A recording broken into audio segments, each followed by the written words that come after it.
სახელითა მამისაითა დაძისაითა და სულისაწმინდისაითა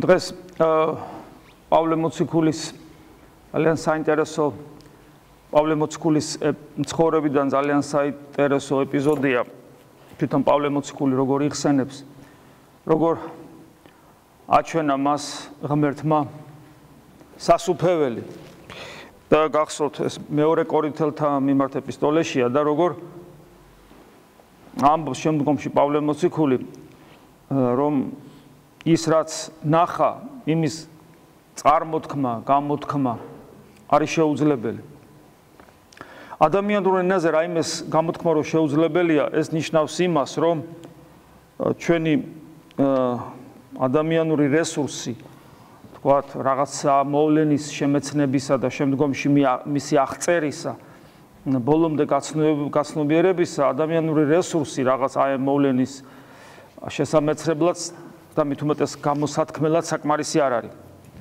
უფრო მეტ შეიძლება განვიცდიდეთ და შევიმეცნებდეთ, მაგრამ როცა გამოთქმა შეუძლებელია, ესე იგი ეს ნიშნავს, რომ ჩვენ ლოგიკურ ინტელექტუალურ განჟას არ ექვემდებარება, მისი ახსნა შეუძლებელია, განმარტება შეუძლებელია. ამიტომაც ღმერთთან ურთიერთობა დიდი საიდუმლოებაა და ჩვენი ნებისმიერი მცდელობა რომ ბოლომდე ჩავწვდეთ მას, ეს რა თქმა უნდა ყოველთვის მარცხისათვის არის განწირული, მაგრამ მეორე მხრივ ეს ჩვენ სტიმულს გვაძლევს, რომ დაუოკებლად, დაუზარებლად ღმერთთან ურთიერთობა ვეძებოთ და ამით მოხდეს რეალიზება ჩვენი სარწმუნოებისა. მეორე მხრივ ის ღვთის სიტყვა, რომელმაც ჩვენ აქ მოგვიყვანა ყველანი და აქ ვდგავართ, იმ სიტყვამ ღვთის სიტყვამ ნაყოფი უნდა გამოიყოს და დღეს ლუკა მახარებელთან ასევე იგავური საინტერესო სახე იყო, ხო გახსოვთ უფლის საგა, როცა თესვარი გამოდის თესვად და სხვადასხვა შემთხვევებია, თესლი ერთ და იგივეა, თესვარი ერთ და იგივეა, მაგრამ სხვადასხვა ნიადაგია, შესაბამისად სხვადასხვა შედეგს იღებს ჩავარდნილი თესლი ნიადაგში. და იქ არის მაგალითები, რომელიც ძალიან დამაფიქრებელია ჩვენთვის, თუნდაც ის მაგალითად, რომ ვინმე რო სწრაფად მიიღებს ღვთის სიტყვას სიხარულით, მაგრამ სიღრმე არა აქვს და ბოროტი სული ეგრევე აცლის. მე ჩემს პატარა სამღვდელო პრაქტიკაში ძალიან ბევრი ადამიანი მინახავს სამწუხაროდ ესეთი რომლებიც გულანთებულნი მოვლენ ხოლმე. გულანთებული მოვლენ ხოლმე ეკლესიაში და ისეთი გზნებარებით იღებენ ღვთის სიტყვას, რომ მის შემყურე შენც გიხარია, მაგრამ ცოტა ხანში ყველაფერი ქრება ხოლმე და ამის მერე როცა ადამიანი ძალიან გზნებარებას აამჟღავნებს სულიერ ცხოვრებაში, ყოველთვის მერე ეჭვით უყურებ ხოლმე, იმიტომ რომ ბევრი გამოცდილება დამიგროვდა ამისი. აი, უფალიც ესე ამბობს, სიხარულით მიიღებენო, სიხარული. მაგრამ იქ იყო შემთხვევა, როდესაც მზე ამოდის და ახმობს და უფალი საუბრობს განსაცდელზე. განსაცდელი ძალიან საინტერესო ფენომენია. ჩვენ ხშირად ვისაუბრე ამაზე. ზოგი ფიქრობს, რომ განსაცდელი არის, როცა რაღაცა პრობლემა გაქვს ცხოვრებაში. ესე არ არის. ესე მარტივად არ არის უფრო სწორად. რა თქმა უნდა, ისიც პრობლემაა, უფრო ისიც განსაცდელია, მაგრამ განსაცდელი უპირველეს ყოვლისა განსაცდელის განმარტება, ნუ შემიყვანებ ჩვენ განსაცდელსა. აი ეს რა განსაცდელია, მამაო ჩვენ უშუალოდ ვამბობთ. ეს არის, როდესაც ჩვენ ვდგებით ისეთი არჩევანის წინაშე, როცა არჩევანის გაკეთება გვიჭირს. ჩვენ ნება გვაქვს ადამიანური, მაგრამ ჩვენ გვაქვს ეგრეთ წოდებული საღვთისმოწყალო ტერმინი რო გამოვიყენო, გნომური ნება, ანუ პიროვნული არჩევანი, რომელიც ღმერთს არ აქვს. ჩვენ გვაქვს, აი ხედავთ, ჩვენ გვაქვს ესეთი რაღაცა, რაც ღმერთს არ აქვს. სინამდვილეში ჩვენი პიროვნული არჩევანი, რომელიც რაღაც ძალიან დადებითად აღიქმება, სინამდვილეში სულაც არ არის დადებითი რამ, ეს არის ჩვენი დაზიანებული ბუნების ერთ-ერთი გამოვლინება, ერთ-ერთი შედეგი, ნაყოფი.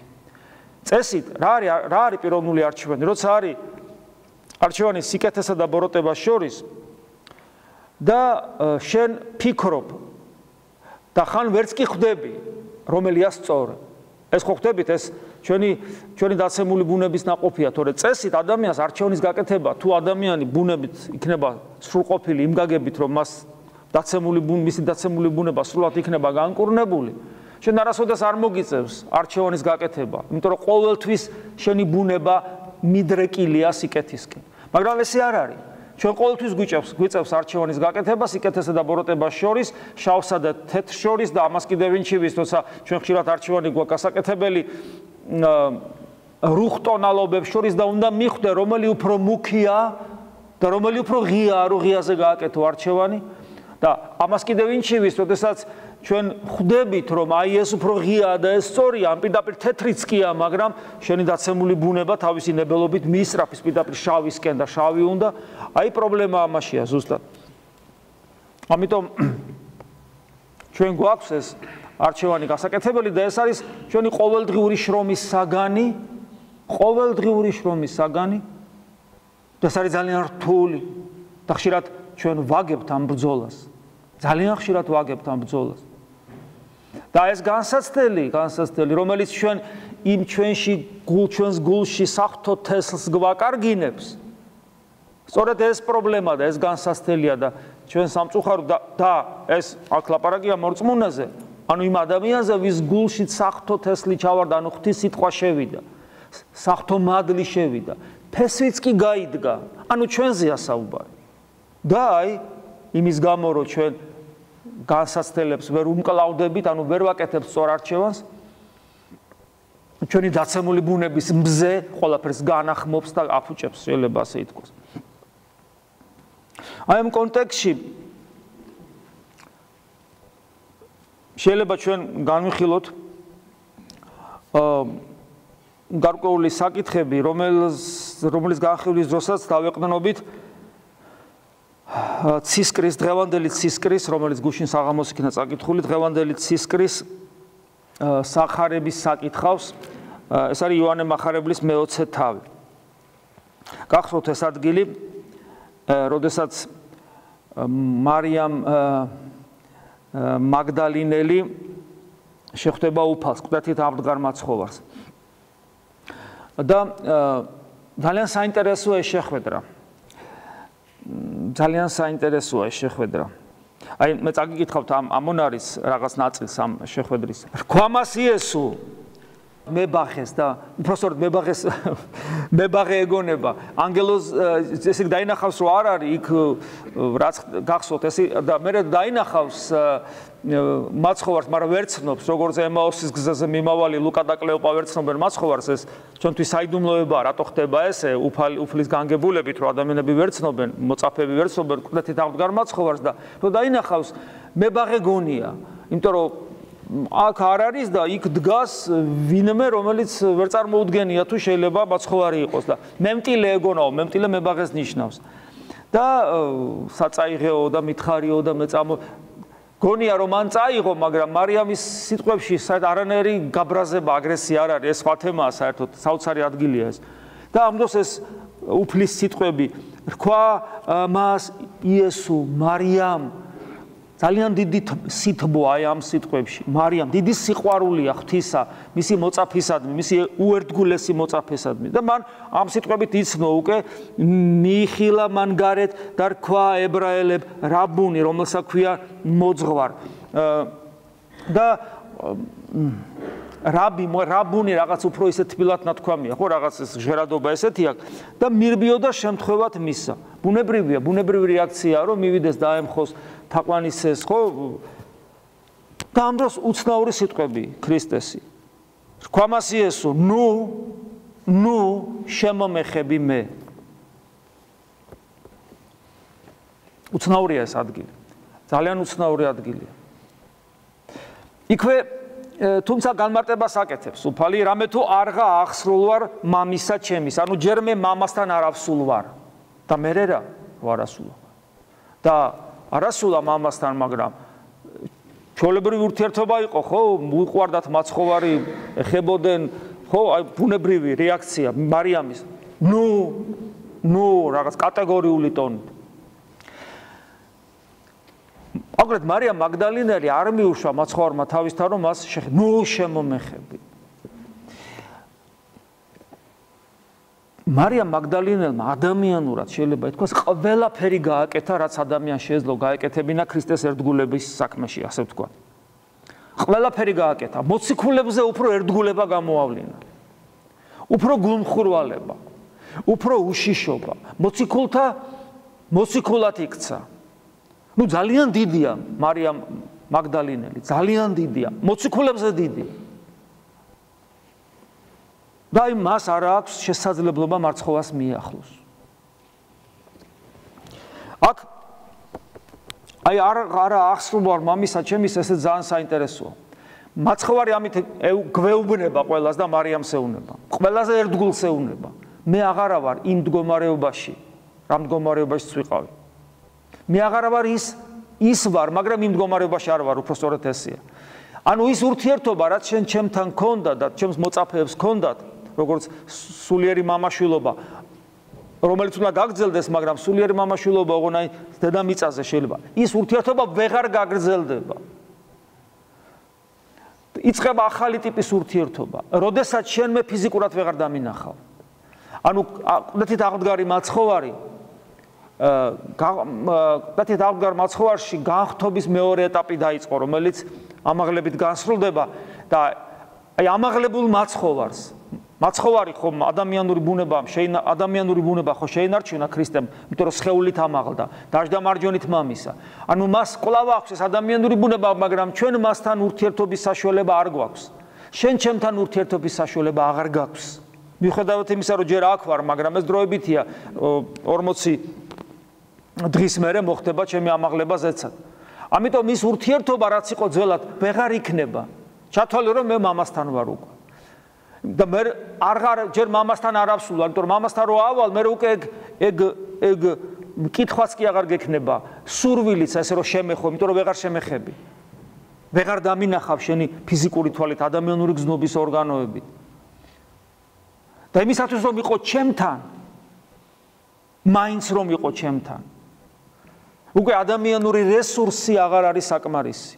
სხვა რამეა საჭირო. და ეს სხვა რამე არის ის, რასაც უფალი ამბობს, ეტარია, ვისაც არ უხილავდა რწმენე. ეს ის სხვა რამეა, რაც მერე მოხდება, სულიწმინდა გარდამოდის და იწყებს არსებობას ეკლესია, ქრისტეს მისტიური სხეული. და მარიამ მაგდალინელიც ამ მისტიური სხეულის ნაწილი უნდა გახდეს. მარიამ მაგდალინელიც უნდა სულიწმინდის ტაძრად იქცეს, სულიწმინდა რო გარდამოვა ამაღლებიდან 10 დღის მერე. და მარიამ მაგდალინელის განღმრთობის პროცესიც უნდა დაიწყოს. და ამ განღმრთობის შესაბამისად ქრისტეს სისხლს და ხორცთან ზიარების გზით ქრისტეს მისტიური სხეულის აღშენებლობის შესაბამისად და მისი პიროვნული ზრდის სულიწმინდის მიერ რომელიც მოხდება ზრდის შესაბამისად უნდა დაიწყოს მიახლოება განღმრთობის გზაზე მდგომმა მარიამ მაგდალინელმა უნდა დაიწყოს მიახლოება სრულად განღმრთობილ ადამიანურ ბუნებასთან, ანუ იესო ქრისტეს ადამიანურ ბუნებასთან, ზეღმერთის ადამიანურ ბუნებასთან. იწყება ხანგრძლივი, რთული, ტკივნეული, დიდი შემოქმედებითი მუხტით ახსავსე პროცესი, რომელიც მარიამ მაგდალინელმაც ამ უერთგულესმა მოწაფემაც, რომელმაც ყველაფერი გააკეთა იმისათვის, ყველაფერი გააკეთა, რაც ადამიანს შეეძლო გაეკეთებინა, აი ამ დიდებულმა ადამიანმაც ეს გზა უნდა გაიაროს. სხვანაირად შეუძლებელია ქრისტესთან მიახლება. და თუ მარიამ მაგდალინელისათვის შეუძლებელია ქრისტესთან მიახლება, თუ ეს განხრთობის პროცესი არ გაიარა, რაღა ვთქვათ ჩვენ? ჩვენ ეს პროცესი დაწყებულია. ჩვენ დღეს, აი ამ წუთში უფრო ახლოს ვართ. ჩვენი სტატუსით, შიგნით რა ვიცით რა ხდება, მაგრამ ჩვენი სტატუსით უფრო ახლოს ვართ ქრისტესთან, ვიდრე მარიამ მაგდალინელი აი ამ ადგილას, რასაც ჩვენ ვკითხულობთ. აქამდე მარიამ მაგდალინელი ჯერ არ მისულა. ჯერ არ ამაღლებულა ქრისტე, ჯერ არ გარდამოსულა სულიწმინდა ღმერთი და ჯერ არ დააწყებულა ევქარისტიული ერთობით, ევქარისტიული საიდუმლოებით ქრისტეს მისტიური სხეულის აღშენებლობა. რომლის ცოცხალი უჯრედიც უნდა გახდეს მარიამ მაგდალენა. ჯერ ეს არ დაწყებულა, ხოლო ჩვენ უკვე ამ სხეულში ვიმყოფებით. ჩვენ უკვე სულიწმინდის ჭურჭელნი უნდა ვიყოთ, პოტენციურად ესეა. ჩვენ უფრო ახლოს ვართ. სხვა საკითხია, რამდენად ჩვენ ამას ვაცნობიერებთ, სხვა საკითხია, რამდენად ჩვენ ამას ჩვენ თავში ვაცოცხლებთ.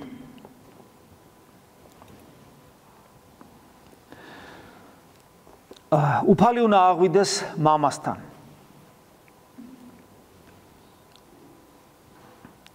თან როგორ ჩანს, ნუ შემომეხები მე, ჯერ არ ავსულ ვარ. ანუ როცა ავალ, მაშინ გაქვს უფლება, ოღონ მერე ის გზა უნდა გაიარო.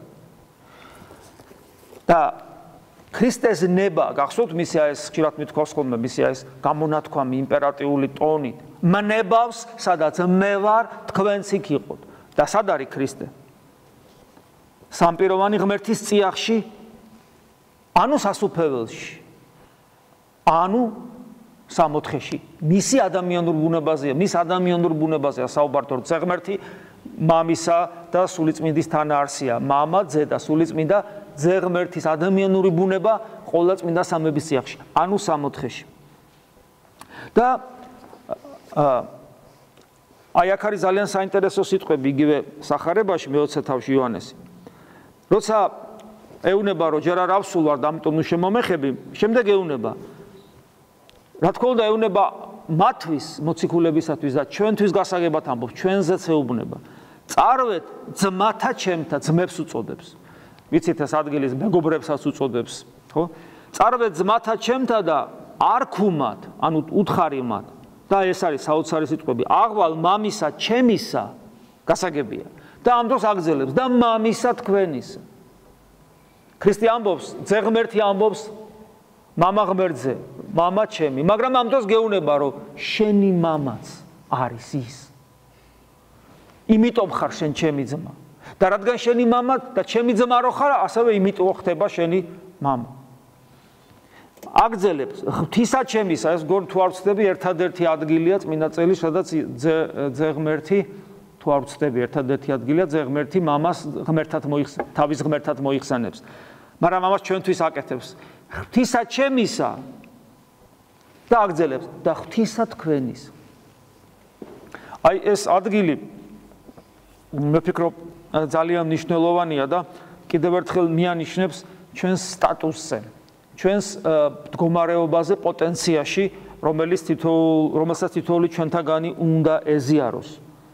ესე იგი, ჩვენ უბრალოდ კი არ უნდა მიმბაძველები კი არ ვიყოთ ღვთისა, ხშირად გვითქვავს, რომ თქვა, აი ისლამში არის ღვთის მეგობრობის სტატუსი არსებობს, რომ ადამიანი უმაღლეს რანგში, როცა წარემართება იმ რელიგიაში, ხდება ღვთის მეგობარი. ჩვენ არ ვარყოფთ ამას, რატომაც არა, თუ ღვთისნებებს ასრულებ, მეგობარი ხარ და ამას რაჯობია. გარდა ამისა, ქრისტიანობაში, რომელიც აიტაცა კათოლიციზმმა, როგორც ასეთი, არის ღვთისადმი მსგავსება. ესეც ძალიან კარგი რამეა, რა თქმა უნდა, ქრისტეს რომ მიბაძავდა მიემსგავსები, ამაზე კარგი რა შეიძლება იყოს, უпроსოდ ეს ხო მშვენიერია და ესეც მისაღებია ჩვენთვის და გასავლელი საფეხურია პირველ საფეხურთან ერთად. მაგრამ მართლმადიდებლობა ამაზე არ ჩერდება და აგრძელებს. ანუ ღვთის მიბაძვა და მიმსგავსება და შემდგომ კიდევ გრძელდება ღვთის ბუნების თანაზიარიო, პეტრე მოციქული რო ამბობს. ანუ მაქსიმალური ერთობა ღმერთთან, მადლისმიერი თანაზიარობა ღმერთთან. და აქედან გამომდინარე ღმერთის შვილობა, აქედან გამომდინარე თავად ღმერთობა, ოღონ მადლის მიერ. ეს არის უმაღლესი მდგომარეობა ადამიანური ბუნებისა, რომლისაკენაც ჩვენ, ესე იგი, გვიჩვენებს გზას განკაცებული ღმერთი. ეს არის ჩვენი გზა, ამიტომაც ხაზს უსვავს ძე ღმერთი, მამა ჩემი და მამა თქვენი, ღმერთი ჩემი და ღმერთი თქვენი და თქვენ ჩემი დაძმანი. ეს უმაღლესი მდგომარეობა, არა უბრალოდ მიბაძვა, კიდევ ვიმეორებ, მიმსგავსება, არამედ თავად ღმერთობა და როგორც პავლე მოციქული ამბობს, ქრისტეს თანა მემკვიდრეობა. ანუ მემკვიდრე კი არა ხარ უბრალოდ, როგორც ქნილება, არამედ თანა მემკვიდრე ძე ღმერთისა, ზეციური მამის წიაღში. ეს არის ის, რასაც ახლა ჩვენ ვსაუბრობთ, რისთვისაც ჩვენ აქ მოსულები ვართ. ეს არის ის, რაც არის ჩვენი მიზანთა მიზანი, უმთავრესი ცხოვრების არსი. რითაც უნდა გამსჭვალული იყოს ჩვენი ყოველდღიურობა და რა თქმა უნდა, განსაკუთრებულად ჩვენი ეკლესიურობა. თუ ეკლესიურობა ამით გამსჭვალული არ არის, მაშინ ჩვენ ქრისტიანები არა ვართ და უბრალოდ რაღაცა რელიგიური ორგანიზაცია ვართ, რომლის მსგავსი ორგანიზაციები სამყაროში ძალიან ბევრი. და რადგან სულიერი ცხოვრების უმთავრესი, სწორედ ეს არის ჩვენი ღმერთად მყოფობა, ღმერთად ყოფნა, გააღმრთობის პროცესი, ანუ რადგან ეს არის, ამიტომ და სულიერი ცხოვრების ყველაზე ესეთი ძლიერი გამოვლინება, ლოცვა რადგან არის. ამიტომ ლოცვაში სწორედ ამაზე, რასაც ახლა ჩვენ ვსაუბრობთ, ამაზე უნდა გაკეთდეს აქცენტი და არა სხვა რამეზე. აი ბემიდა ეს არის მათემახარებლის მეექვსე თავი, აღმოგიკითხოთ ესეთი სიტყვები. ლოცვასთან დაკავშირებით. რა ჟამს ილოცვიდეთ, უფალი გვასწავლის, როცა ლოცულობ, ნუ მრავალ სიტყვით. და ზოგი ფიქრობს და ხშირად არის ხოლმე, რომ ჩვენ გაგვიკითხავენ იგივე სექტანტები, როდესაც ჩვენ ხანგრძლივად ლოცულობთ. ავიწყდებათ, როცა უფალი ხანგრძლივად დიახაც, აი მთელი ღამე ათევდა მაგალითად ლოცვებში დაათენდებოდა ხოლმე და ამით მაგალითს გვაძლევდა. მრავალ სიტყვით ხანგრძლივობა არ იგულისხმება. ნუ მრავალ სიტყვით ვითარცა იგი წარმართთაგანი. ვითარცა იგი წარმართთაგანი. და აი წარმართებივით, ანუ მრავლის სიტყვაობა არის წარმართული ლოცვის ტიპი. და წარმართები როგორ ლოცულობენ კონტექსტში ისევ ჩანს. რამე თუ გონებენ, ანუ წარმართებს გონიათო, ვითარმეთ მრავლის მეტყველებითა მათითა ისმინოს მათი. თუ წარმართებს გონიათ, რაც უფრო ბევრს ითხოვენ და ბევრს ილაპარაკებენ, უფრო გაიგებს ღმერთი მას. მათ უნდა ემსგავსებით. ხა ეს რა მრავლის მეტყველებაზეა ლაპარაკი და რომ არ არის ლაპარაკი ხანგრძლივობაზე, ლოცვის ხანგრძლივობაზე, ეს ძალიან კარგად ჩანს შემდეგი სიტყვებიდან. ხოლო თქვენ უემსგავსებით მათ რამე თუ მამამან, უფრო იცის მამამან თქვენმან, რა იგი გიხსმთ თქვენ, ვიდრე თხოვამდე თქვენ და მისგან. ანუ თქვენმა ზეციურ მამამამ იცის, თქვენ რა გჭირდებათ, მანამ იცის, სანამ თქვენ მას თხოვთ. ესე იგი წარმართული ლოცვის ტიპი, რომელიც მრავლის მეტყველებაში ვლინდება. თურმე რა ყოფილა, როცა ადამიანი რაღაც მიწიერ სათხოვარებს ითხოვს, ეს მომეცი, ეს პრობლემა მაქვს, ეს მომიგვარე, ამით აქედან გადამარჩინე და ასე შემდეგ, ასე ჩვეულებრივი მიწიერი სათხოვარები, როდესაც ღმერთი არის ჩვენთვის, არა მიზანი, არამედ საშუალება ჩვენი მიწიერი მიზნების მოსაგვარებლად. უფალი არ უარყოფს ამ პრობლემებს და გვეუბნება, ნუ გეშინიათ, სანამ თქვენ მას ითხოვთ, ღმერთმა მანამდე იცის ეს და არ არის საჭირო ამის თხოვნა. თქვა ადამიანს არ აქვს სამსახური და დღე-დაღამე სამსახურის იცის ღმერთმა რომ სამსახური არ აქვს. იცის. და თუ გონია რომ არ იცის, რა მორწმუნე ხარ, არ გადამრიო. ვინც ყურის შექმნა ნუ თუ არ ესმის და ვინც თვალი შექმნა ნუ თუ ვერ ხედავს და ვინც გონება მოგცა ნუ თუ ვერ გულისხმობს. არა ვილოცოთ, რა უნდა თქვა ლოცვაში. და სწორედ მაშინ ამ დროს, როდესაც უფალი საუბრობს ამაზე, სწორედ მაშინ ასწავლის მამაო ჩვენოს. ხოლო თქვენ ესრედ ილოცებდით, ესრედ და ასწავლის მამაო ჩვენოს. და აი მამაო ჩვენო არის მიმართული ყველა სიტყვა იქითკენ, რასაც ქვია აღვალ მამისა ჩემისა და მამისა თქვენისა, აღვალ ღვთისა ჩემისა და ღვთისა თქვენისა. მამაო ჩვენოს ყოველი სიტყვა არის სათხოვარი, რომ ვიყოთ მამის შვილები, ღმერთნი მადლით, ყოვლადწმიდა სამების წიაღში, განღმრთობილნი, სხვა მიზანი ლოცვას არ აქვს. დანარჩენი ყველაფერი ღმერთმა იცის, რა პრობლემები გვაქვს ჩვენ. ესეთი ადგილები ბევრია, იგივე სასუფეველი გახსოვს, სასუფეველი ეძებეთ, სასუფეველი სწორედ ღმერთთან ყოფობა და ყველაფერი, რაც მიწიერი პრობლემაა, შეგეძინოთ. რუსულად წერია პრილოჟიცა, ანუ აი როგორი დინამიკა ჩანს, შენ რო ითხოვ რაღაცას, ამ თხოვნას და მე ახსრულებას ღმერთისაგან, ზეციერის თხოვნას, სასופელის თხოვნას, თან მოყვება მიწიერი პრობლემების მოგვარება. თან მოყვება იმ საზომით, რა საზომითაც შენ დაიტევ. ეგრე შენ შეიძლება იმპერატორობა გინდოდეს, ან მილიონრობა გინდოდეს, ან მაგარი ნიჭი გინდოდეს რაღაცაში და რაღაცა ისეთი გინდოდეს, რაც შენთვის საზიანოა. არა, რაც შენ გჭირდება. როგორც ადამიანს, რომ ნორმალურად იარსებო, იმისათვის რომ ღმერთი ეძებო, ეს ყველაფერი თან მოყვება სასუფეველის ძიებას, თუ შენ სასუფეველს ეძებ. ოღონდ რა თქმა უნდა, სიზარმაცის გარეშე ზოგს გონია, რომ ასე უნდა იწვედა ზარმაცი იყო და ყველაფერი. ხოლო თქვენ ესრეთ ილოცევდით და მამაო ჩვენოზე ჩვენ ბევრი გვისაუბრია, უბრალოდ რატოღაც სრული გამიშდა კიდევ ერთხელ შევხებოდით მამაო ჩვენოს აი ხლა ამ კონტექსტში. ჩვენ გვითხოვს ხშირად რომ ჩვენი ლოცვა იმიტომ არის ნაკლული, რომ ჩვენი ლოცვას არ ამოყვება გული, არ ამოყვება, მოდი ასე ვთქვათ, სისხლი არ ამოყვება ჩვენ ლოცვას.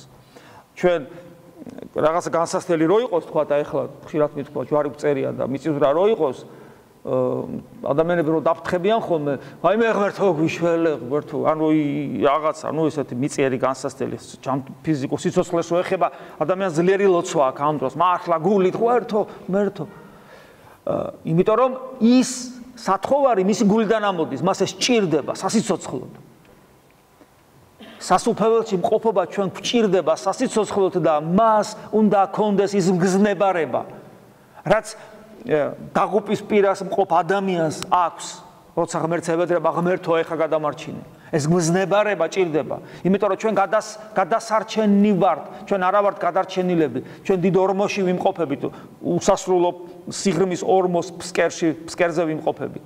ამიტომ ჩვენს ლოცვას ეს მგზნებარება უნდა ქონდეს.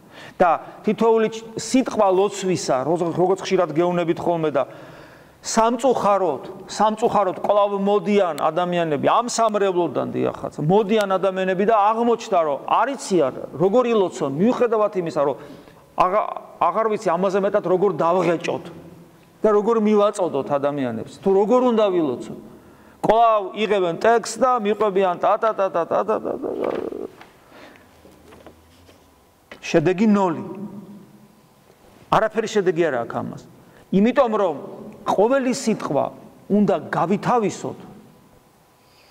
კი არ გავიაზროთ. გააზრება რა, რა პიროკლასელი გაიაზრებს აწერია. გავითავისოთ და ჩვენად ვაქციოთ და იმდენად ჩვენად რომ სისხლთან ერთად მიუძღვნათ უფალს. ღმერთო მინდა, აი ეს მინდა. მინდა აი ეს. ამას გთხოვ მთელი ჩემი არსება. ამის გაკეთება იოლი არ არის. იმიტომ რომ ჩვენ არა ვართ მზად ამისათვის. ამიტომაც ვაწესებთ დროს და ამ დროის განმავლობაში 5 წუთი იქნება 15 ნახევარი საათი თუ 2 საათი, რამდენიც გაქვს უნარი და გამოცდილება და დრო დაადექი და იმ დროის განმავლობაში ის კი არ ეძებო რამდენ სიტყვას, არამედ ყოველ სიტყვას ებრძოლე და ეჭიდავე. აი როგორც იაკობი ეჭიდავება იმ ანგელოს გახსოვთ ძველი აღთქმის ეს მთელი ღამე ჭიდაობენ. მთელი ღამე. და ეს იყო და მამები გამარტავენ, ეს ჭიდაობა ანგელოსთან. ჭიდაობა ანგელოსთან არის იაკობის გუმხურვალე ლოცვა, ლოცვის სახეა. ეჭიდავე თითოეულ სიტყვას. ის არ გემორჩილება. უბრალოდ შენი ბუნება არ გემორჩილება, მაგრამ გონია რომ ის არ ვერ ხერხდება თქვენი ერთობა აი ამ სიტყვასთან, მე იმ სიტყვასთან. შენათ უნდა აქციო. და როგორ შეიძლება ესე გაიარო? მამაო ჩვენო, ღმერთ, მამაო ჩვენო, რომელი ხარც გაიარა ბიჭმა. ოჩახ, გაიარა. როგორ შეიძლება გაიარო? მე მესმის საზოგადო მსახურებაში გავივლით ხოლმე, მაგრამ აქაც ძალიან დიდი სიფრთხილე და სიფაქიზეა. რამდენ სამრელოში ხდება სამწუხაროდ უფალო შეგვიწყალე 40-ჯერ ნათქვამი და რომ შეხედავ მთლიანად ერთი რაღაცა პლასტელინის გროვა, ვერ გაიგებს რა ხდება. უფალო შეგვიწყალე რა უბედურებაა ეს, ხო ვიცით ეს? ამიტომ ესე უნდა შევხედოთ ამას და აი მაგალითად იგივე ამ ლოცვაში, რომელიც არის ყველა ლოცვა, აი რომელი ლოცვაც არ უნდა აიღოთ. წმინდა მამების მიერ მონიჭებული. ყველა ლოცვა აბსოლუტურად არის მამაო ჩვენოს მამაო ჩვენოდან გამომდინარე. ვერაფერს ვერ ნახავ იმ ლოცვებში ისეც რომელიც აქ არ იქნება. და უფრო მოკლე კიდე არის იესოს ლოცვა, ეს 5 სიტყვა, რომელიც თავის თავში მამაო ჩვენოსაც შეიცავს. არ იფიქროთ ზოგს გონია რომ ეს ქრისტემ ისიც ქრისტემ გვასწავლა. იესოს ლოცვაც ქრისტეს ნასწავლია. მამაო სახარებაში ჩანს ეს და მამაო ჩვენოც ქრისტეს ნასწავლია. მამაო ჩვენო, მამაო ამ სიტყვის გააზრება სწორედ ესე ხდება, რომ შენ ხდები ზეციური მამის შვილი მადლით, ანუ უნდა გახდე ჭურჭელი ღვთისა და ქრისტეს შვილი. და ეს არის ძალიან დიდი საპასუხისგებლო სიტყვა. ხო გახსოვთ, როგორ მამაო ჩვენოს ერთად ვამბობთ, კადნიერებისათვის შენდობას ითხოვს მღვდელი თქვენთან ერთად ხელაპყრობილი და მერე ვიწყებთ ამ ლოცვის თქმას. ჩვენო შემელო გეთქვა უფალ შეელო ესწავლები და მამაო ჩემო. მე ვიტყოდი მამაო ჩემო, რომელი შენ ვიტყოდი მამაო ჩემო. გამოვიდა და ჯამში ჩვენო, ხო, მაგრამ არა, ჩვენო. ჩვენო. არა მარტო იმ გაგებით, რომ უпроსოდ არა იმ გაგებით, რომ ჩვენ ღვთისქნილებანი ვართ ყველა ადამიანი, არა. ღმერთი შენი მამა იმიტომ არის, რომ შენ ქრისტეს ძმა ხარ და და ხარ. ანუ ღმერთი შენი მამა იმ გაგებით არის აქ. რომ ჩვენ ქრისტეს სისხლი და ხორცი ვართ. ღმერთი მამა ჩვენი იმ გაგებით არის, რომ ჩვენ ეკლესიის ორგანული ნაწილი ვართ. აქ ლაპარაკია სწორედ ეკლესიურ ერთობაზე, როცა ჩვენოს ვამბობთ და არა ზოგადად სამყაროს ადამიანურ ერთობაზე. უფრო უპირატესად ამაზეა ნათქვამი. ჩვენ ერთნი ვართ ქრისტეს მიერ. იმიტომ არის ჩვენი მამა, პირდაპირ გაგებით მამა ჩვენი ღმერთი. და ჩვენი ერთობა არის ქრისტეს მიერი ერთობა. ამიტომ ჩვენ ცალკე, ხშირად თავზე გვიტყვათ, ადამიანი ინდივიდუალურად, ეგოისტურად ვერ ცხონდება. ჩვენ ცოდვები მოგვეტევება სად? წმინდა წერილში არის ნათქვამი ეკლესია, ეკლესიის მიერ. იმიტომ რომ ცოდვათა მიტევება ნიშნავს შენი ბუნების განკურნებას, ეს ხდება მხოლოდ ქრისტეს ორგანიზმში. კი ბატონო, ცოდვილები ვართ. კი ბატონო, ჩვენ ცოდვილთა ერთობა ვართ, მაგრამ ქრისტე გვაერთიანებს. აი ეს არის ერთ-ერთი ყველაზე მთავარი პრობლემა. ზოგადად საქრისტიანოში დღეს საქართველოს მართლმადიდებელ ეკლესიაში და რა თქმა უნდა ჩვენ სამრელოში. ამაზე სულ ვსაუბრობთ. ეს არის ის, რაც და თუ საქართველოს მოვიაზრებთ პოტენციურ ეკლესიად, იმიტომ რომ ყველა მონათლულია, ხო, შეიძლება 90% მონათლულები ვარ და ეკლესიისადმი პატივისცემა მართლაც არსებობს და მონათლული ადამიანი პოტენციურად, ნომინალურად ეკლესიის წევრად ითვლება. მაშინ გამოდის, რომ მთელი საქართველო არის ეკლესია, ძირითადი ნაწილი. ესე იგი, მამაო ჩვენოში გულისხმობა მთელი საქართველო. ჩვენ, ყველანი, არა მარტო ჩვენი სამრევლო. მაგრამ ჩვენ ხედავთ რეალობა როგორია. რეალობა არის ძალიან დამდგუნველი. ჩვენ მაგალითად არა გვაქვს ეს მოქალაქეობრივი პასუხისგებლობის განცდა. მე მაგალითად როცა ამ თემაზე რამდენჯერმე თქვა, არ მიყვარს ხოლმე ამ თემებზე საუბარი, აქცენტი გავაკეთე, ზურგს უკან მესმის, როგორ ამბობენ, რომ როდის იყო მღვდლებიო პოლიტიკაში ერეოდენო, ქრისტეო პოლიტიკაში ერეოდაო? ჯერ ესეთი კაი მთქმელს კაი გამგონი უნდა და მეორე. თუ ჯერ ესე შევხედოთ, თუ მაგალითად პოლიტიკაში ჩარევა და საქართველოში ქართველის მიერ მოქალაქეობრივი პასუხისგებლობა მოქალაქეობრივი და ამ პასუხისგებლობიდან გამომდინარე, თქვათ ის თუნდაც პოლიტიკური პროცესები რაც ხდება, მისდამი, ესე იგი, გულგრილი დამოკიდებულება სწორია, მაშინ ჩვენ საქართველოს ისტორია თავიდან უნდა გადავწეროთ. იმიტომ რომ საქართველოს ისტორიაში ჩვენი დიდი მამულიშვილები, გულმხურვალები იყვნენ და სწორედ პოლიტიკურ საქმიანობაში აქტიურად ჩართულები იყვნენ.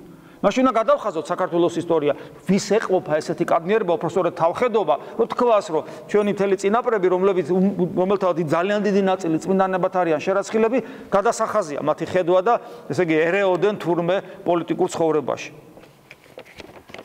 მეტნაკლებად და ეს პრობლემა აწუხებდა და ტკიოდა. თუნდაც გრიგოლ ხანძთელის ცხოვრება ავიღოთ. აქტიურად, არათუ პირად ცხოვრებაშიც კი ერევა.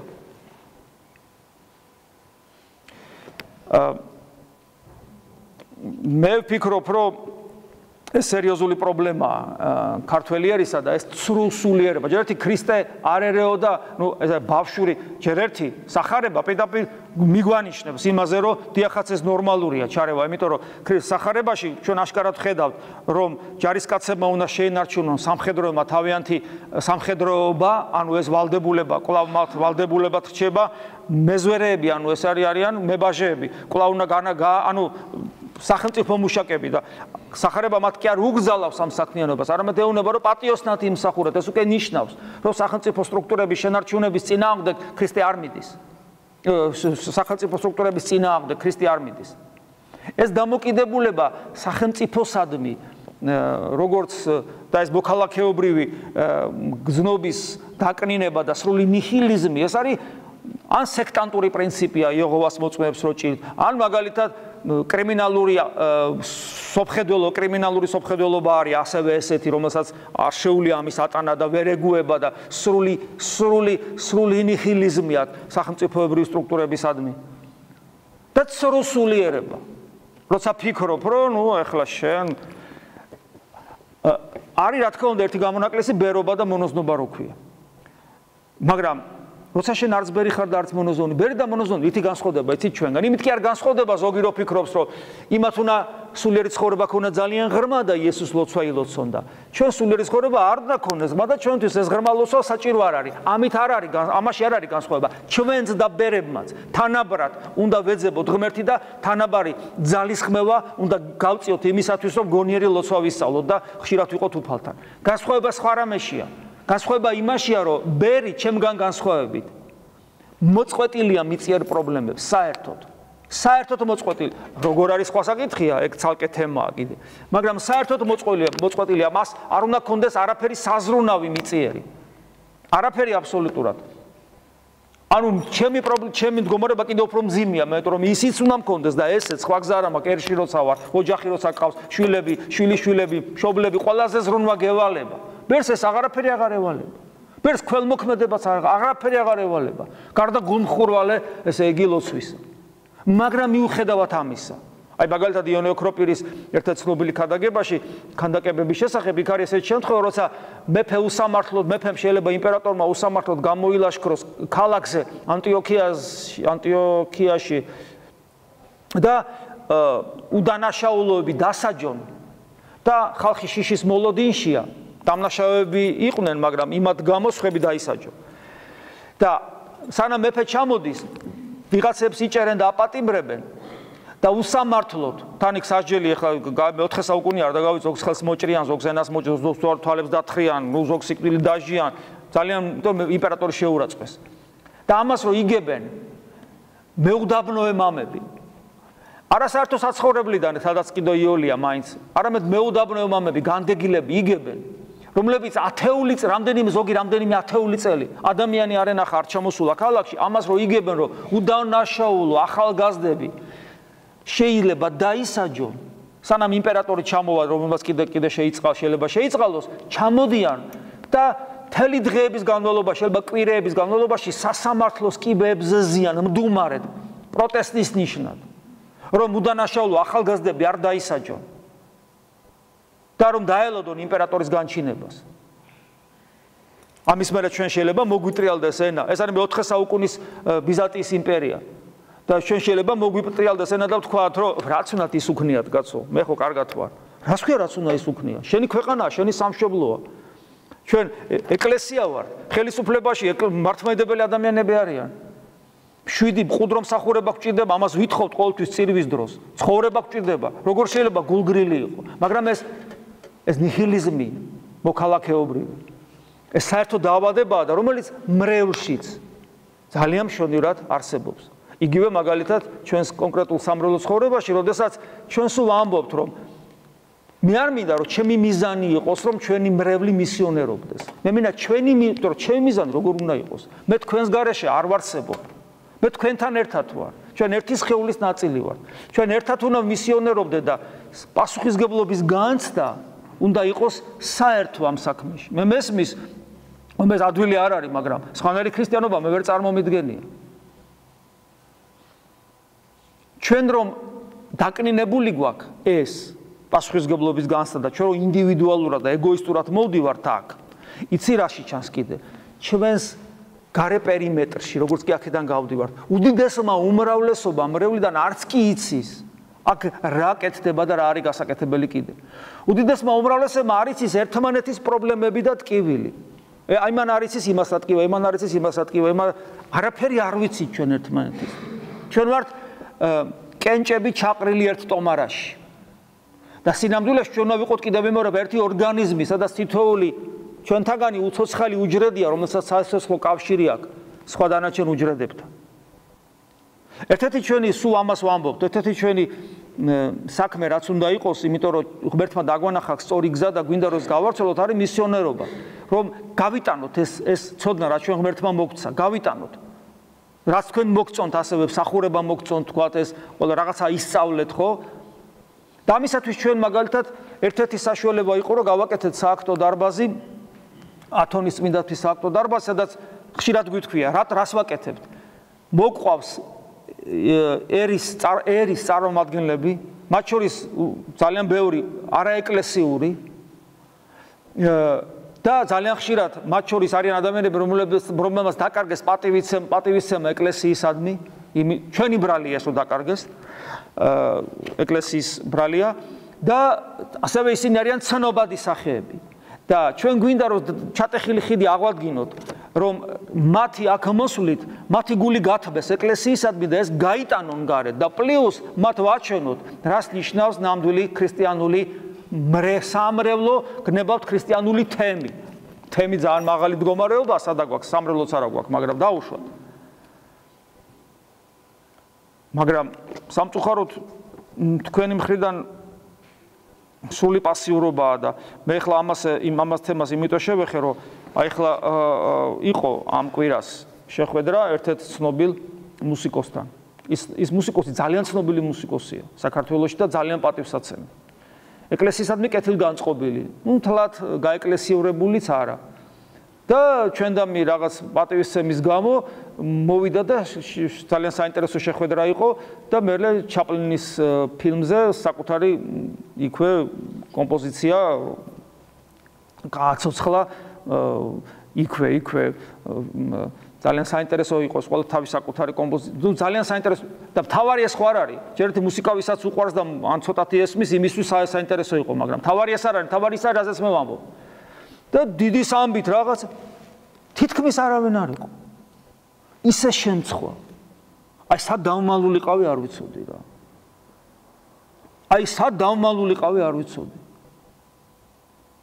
აი და მე გავბრაზდი ბუნებრივია მე თქვენზე გული ავიყარე მეთქი საერთოდ უნდა დავანებო ამ რა აზრი აქვს ამათან უთი მე მესმის ახლა გავბრაზდი ის გაბრაზებამ გადამიარა შეგირიგდით ისევ შინაგანად მაგრამ ეს პრობლემა არის მე მესმის რომ მე უფრო მეც ვითხოვ თქვენგან ვიდრე თქვენ შეგიძლიათ მე მესმის უამრავი ადამიანი ახლა საღამო 7 საათზე ვიშეულია ყოველას მოსვლა მაგრამ მე გულისხმობ არა იმას ვისაც ობიექტური მიზეზის გამო მოსვლა არ შეეძლო არამედ გულისხმობ იმას რომელსაც შეეძლო და არ ედარდებოდა რა მოხდა ახლა ვიღაცა მუსიკოსი რა მოხდა ახლა ამბიონიდან გამოცხადდა რა მოხდა ახლა რამდენჯერმე ამ თემაზე წინამძღვარმა ისაუბრა დიდი ამბავი ეს მე არ მეხება არ ჩემი საქმეა ქრისტე დანარჩენი რაც ხდება ჩემი საქმე არ არის ეს დამოკიდებულება ვიშიც არის მე მინდა გითხრათ ხმა ვინც არ უნდა იყოს ჩემი ახლობლები შორებლები ასეთები ისეთები ყველანი ახლობლები ხართ თქვენ შორს ახართ ქრისტესაგან ჩვენ თუ არ გავიაზრეთ ჩვენი საკეთებელი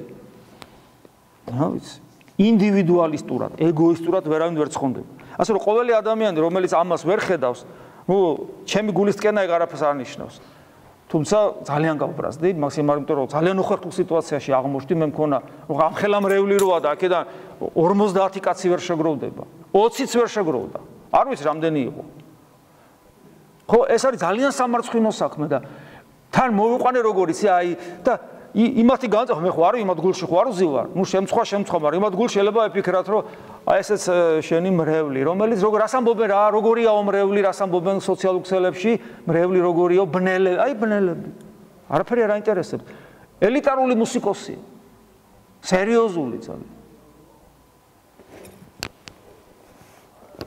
და ესე დავხვდით ასე რომ აი ეს ჩვენ რაც უნდა ვიყოთ ეს ჩვენ ბევრ რამეში უნდა ვლინდებოდეს და ჩვენ უნდა გავიაზროთ ჩვენი საქმე და ჩვენი საკეთებელი.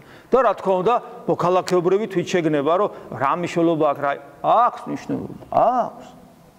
თუნდაც იმიტომ აქვს მნიშვნელობა, რომ შენს მეზობელს შეიძლება შეეხო, შენ თუ არ შეგეხება, ყველაფერს აქვს მნიშვნელობა. და შემდეგ მამაო ჩვენოში როცა ვამბობთ რომელი ხარ ცათაშინა და ეს მიწიერი სიტუაცია არ არის ჩვენო მე ამის თქმა მინდა რომ ეს არის ეკლესიის სხეული ეკლესიის ანუ ზეცის მოქალაქეობა მიწაზე და როცა ვეუბნებით ცათაშინა ამით კიდევ ერთხელ მამა ხარ შენ მე შენი შვილი ვარ ჩვენი ერთობა ჩვენ ერთობით შენი შვილები ვარ და ეს ყველაფერი აქ კი არ ხდება ცათაშინა ამიტომ ეკლესია არის საფეხური ზეცაში, ეს არის პირველი საფეხური ზეცაში, აქ სადაც ვდგავართ, ეს თლათ მიწა არ არის. წმინდა იყავს სახელი შენ. ადამიანის გული არის ყველაზე მნიშვნელოვანი. რაც არის შენ გულში, ის ხარ შენ და ჩვენ გულში და რაც არის შენ გულში, რა ადგილიც უკავია შენ გულში, წმინდათა წმინდა ადგილი, რასაც უკავია, ის არის შენთვის წმინდა. თუ შენ გულში უკავია თქვა ადგილი იქ კარიერას სიტყვაზე ხო? მაშინ ესე იგი შენთვის წმინდათა წმინდა ის არის. აი სამშობლოზე ვსაუბრობდით. სამშობლოს თუ უკავია ის გულში ის ადგილი, ხო? წმინდათა წმინდა.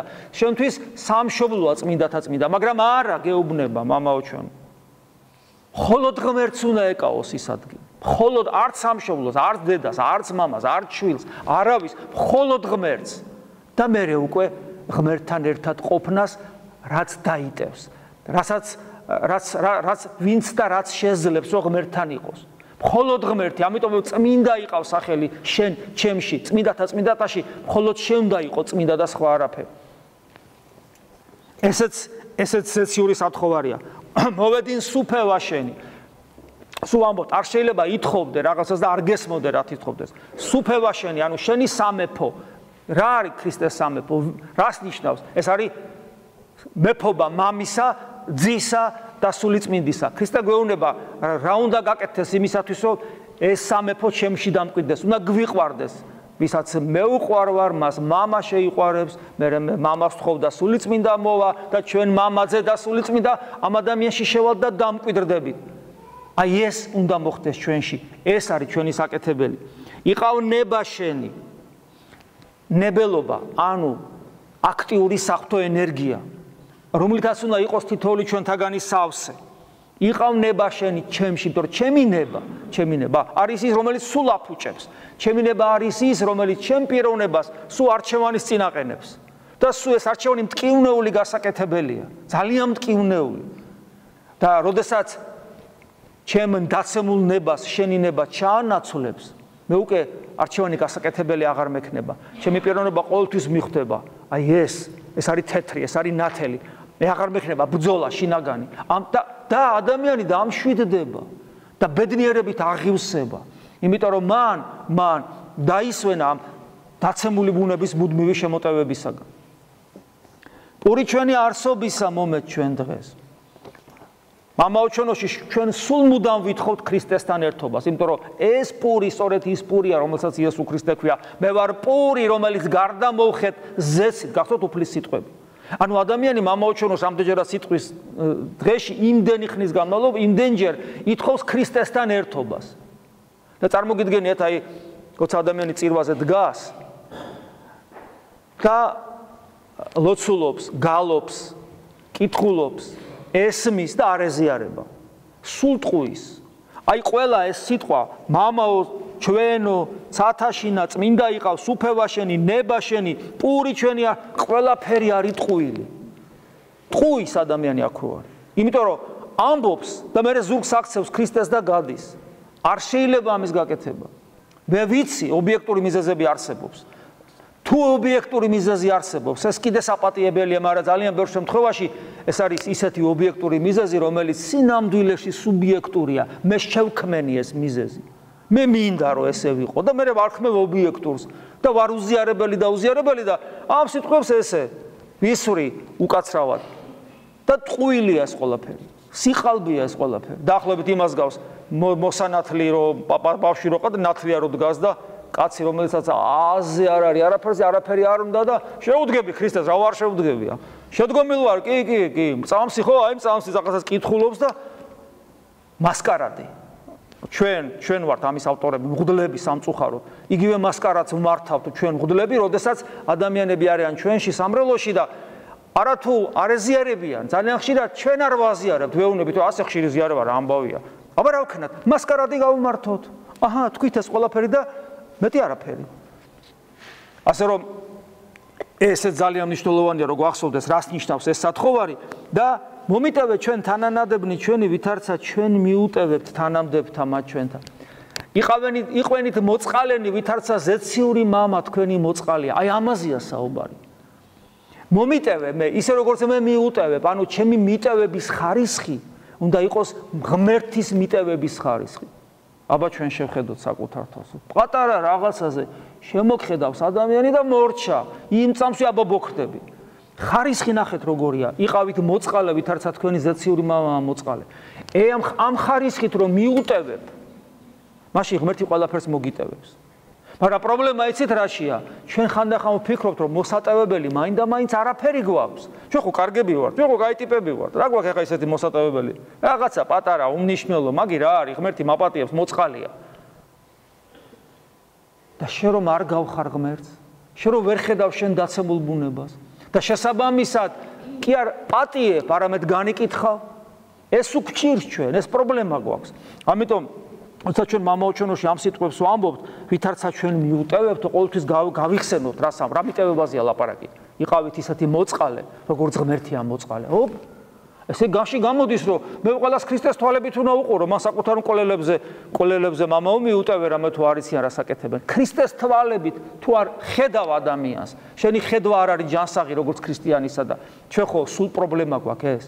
და სულ ყოველთვის აი მამაო ჩვენო არის ქრესტომატია. როგორ იცხოვრო ქრისტიანულად, რა უნდა აკეთო ყოველ დღე, როგორ ისუნთქო ყველაფერი დევს მამაო ჩვენოში.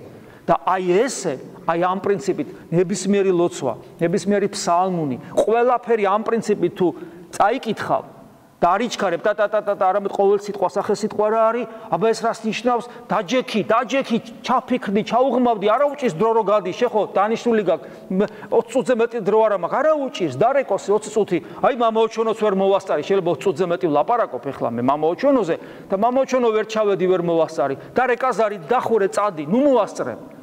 ერთი სიტყვა იყოს, სიღრმისეულად გააზრებული და ის ლოცვა. ნუ შემიყვანებ ჩვენგან საცდელს. ამაზე მე გითხარით. ეს არის მუდმივი. ესე იგი, ჩემი არჩევანი ყოველთვის შემცდარია და რო არ შევიდი ამ არჩევანში, ამ შეცდომაში, ამისათვის ჩემი ბუნება უნდა იყოს განწმენდილი. თუ შენი ნება იქნება ჩემთან უფალო, მაშინ მე განსასწრელში არ შევალ. გესმით? ჩვენ თუ ვიქნებით სულიწმინდის ტაძარი, მე განსასწრელში არ შევალ, იმიტომ რომ ჩემი არჩევანი საჭიროც კი არ იქნება, ისედაც მთელი ჩემი პიროვნება იქნება მიმართული სიხარულით ღმერთისაკენ. და მიხსენ ჩვენ ბოროტისაგან, ეს არის ეშმაკისაგან, მაგრამ ეშმაკის დასაყრდენი. გახსოვთ ეშმაკი სად ვერ შედის? ღორში. აბა ჩემთან როგორ შემოვა? რატო ღორში ვერ შედის? ესე იგი ჩემთან როგორ შემოვა? აბა რატო ვევედრები რომ არ შემოვიდესო? იმიტომ რომ ღორისგან განსხვავებით მე ნებას ვაძლევ, შემოდიო. რითი? იმით რომ ვიწყნარებ ვნებებს, ჩემში არსებულს. ჩემში გულის თქმებს, ანგარებისა, შურისა, ეგოიზმისა, სიამაყისა, ამპარტავნებისა, სიძულვილისა, მრისხანებისა, გესმით, აი ამებს ვიწყნარებ. არ მithქვია სიძვისა, სპეციალურად და ნაყროვანებისა. იმიტომ რომ სიძვა და ნაყროვანება ნაკლები ცოდვაა. ვიდრე ეს რაც ჩამოვთვალე. და აი იმას რომ ვიწყნარებ და ხშირად ვერც კი ვხედავ და ხშირად ღირსებას რომ მგონია, პატიმოყურება რომ ღირსება მგონია, სწორედ იმის გამოა მოკალათებული ჩემში ბოროტი. ამიტომ როცა მე ვეუბნები მამაო ჩვენოში რომ მიხსენ ბოროტისაგან, ამ თხოვნის შესაბამისად უნდა ვიცხოვრო. ეს ნიშნავს რომ არ შევეგუო მე ჩემში იმ ვნებებს, რომელიც ეგან ჩამოვთვალე.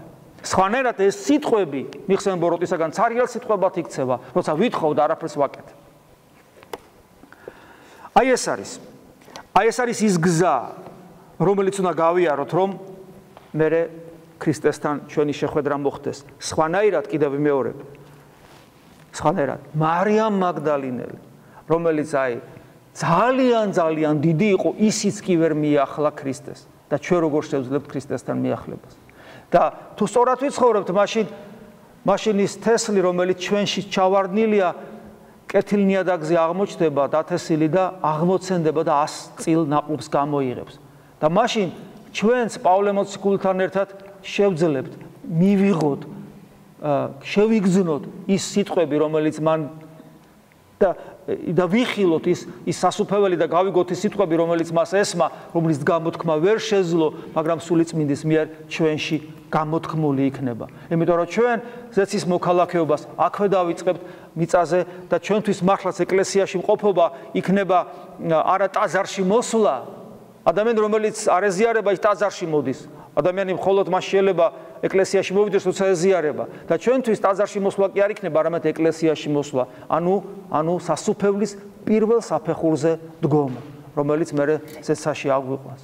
ღმერთი შეგვეწიოს და გაგვაძლიეროს უფალმა. ამინ. მადლი უფლისა ჩვენისა იესო ქრისტესი და სიყვარული ღვთისა და მამისა და ზიარება სულისა წმინდისა იყოს თქვენ ყოველთა თანა. ამინ.